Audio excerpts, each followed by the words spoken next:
ओम शांति। प्यारे बहनों और भाइयों, आज की वीडियो बहुत खास होने वाली है।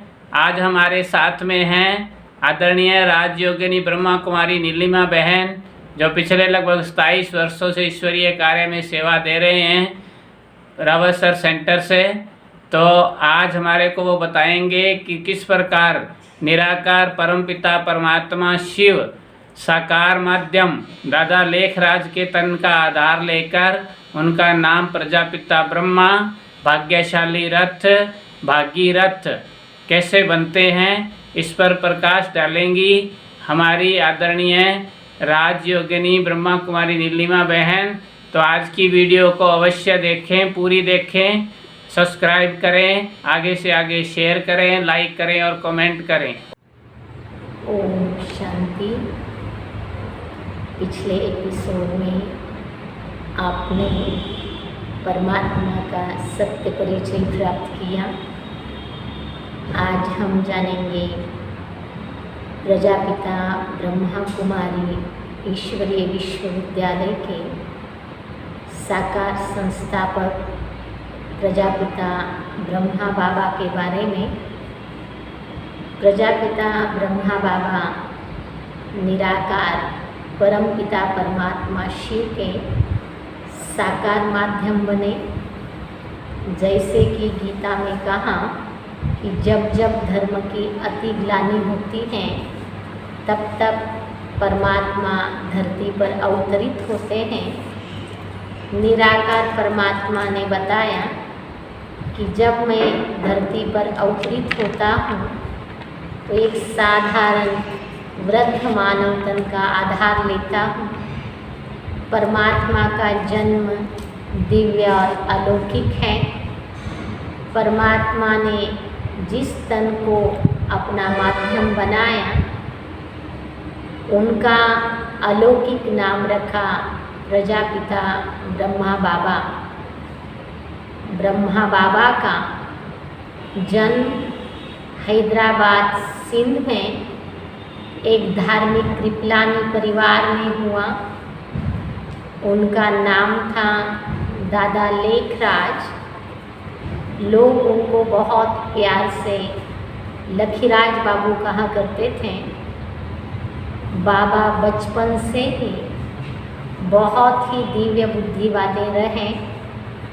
उनका परमात्मा के प्रति बहुत ही आकर्षण था और इसी कारण उन्होंने बचपन से ही भक्ति, पूजा पाठ, तीर्थ यात्रा, कर्मकांड, भक्ति के हर तरीके अपनाए ईश्वर प्राप्ति के लिए।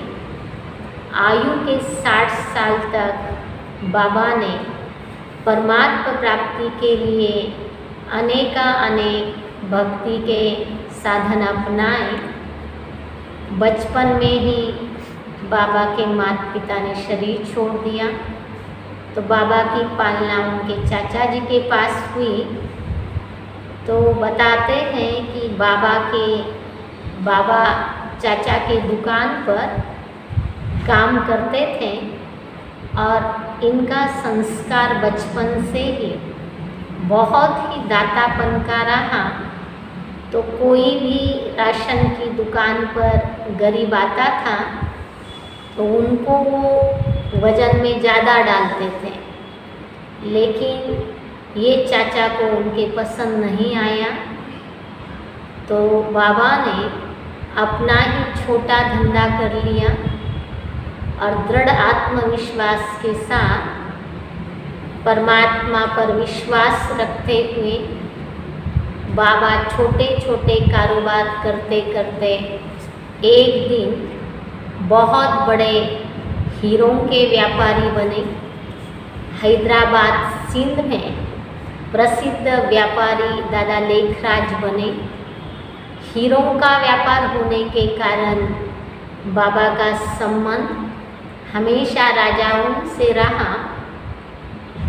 बाबा राजाओं को जब कभी अपने घर में भोजन पर बुलाया करते थे तो बाबा के घर में बहुत ही सात्विक भोजन बनता था। तो कई बार राजा यह हंसी में बोल देते थे कि लखीराज बाबू पार्टी फीकी रही। तो बाबा अपने सिद्धांतों के बहुत ही पक्के थे, तो वो कहा करते थे, धरत पड़िए धर्म ना छोड़िए। बाबा के घर में तो यही शुद्ध सात्विक भोजन मिलेगा। उन्होंने कभी भी अपने श्रेष्ठ सिद्धांतों के आगे समझौता नहीं किया। फिर जब राजाएं बाबा के संपर्क में आते थे और बाबा का कार्य व्यवहार देखते थे, तो अक्सर कहा करते थे कि लखीराज बाबू, परमात्मा ने गलती से हमें राजा बना दिया, जबकि राजाए के सारे संस्कार आपके अंदर हैं। तो बाबा बहुत प्रसिद्धि बाबा ने अपने कर्म के कारण प्राप्त की।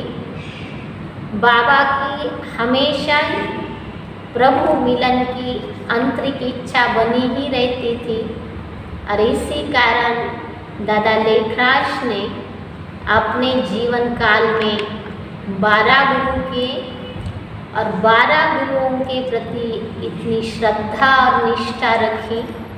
और जब बाबा के गुरु बाबा को कभी भी बुलाते थे, तो बाबा हर काम छोड़कर वहाँ पहुँच जाते थे और कहते थे, गुरु का बुलावा काल का बुलावा है। अगर गुरु बुलाते हैं तो मान लीजिए हमें काल बुला रहा है। तो बाबा ने हमेशा गुरुओं की आज्ञाओं का पालन किया, क्योंकि उनको हमेशा ये बात रहती थी कि क्या पता मुझे कौन से गुरु कब ईश्वर पिता से मिला देंगे।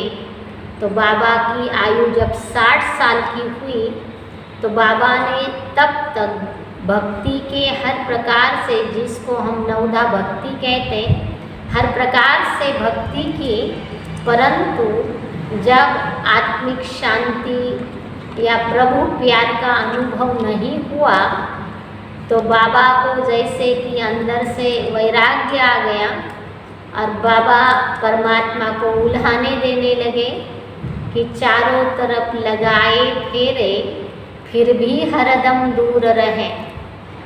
तो बाबा अंदर ही अंदर सोच रहे थे कि मैं वानप्रस्थी बन जाऊं, मैं अपने बाल बच्चों का त्याग करूं, लेकिन ईश्वर को उनका घर बार छोड़ना मंजूर नहीं था। परमात्मा ने उनके 5 बच्चों के गृहस्थी को सैकड़ों का परिवार बना दिया, और दादा लेखराज के घर में ही परमात्मा ने ओम मंडली नामक सत्संग की स्थापना की, जो कि वर्तमान समय प्रजापिता ब्रह्मा कुमारी ईश्वरीय विश्वविद्यालय है। तो कैसे पिता परमात्मा ने दादा लेखराज को प्रजापिता ब्रह्मा बनाया और उनके द्वारा सृष्टि पर नई दुनिया की स्थापना करने का कर्तव्य किया, तो परमात्मा के दिव्य अवतरण के बारे में हम कल के एपिसोड में जानेंगे। अच्छा, ओम शांति।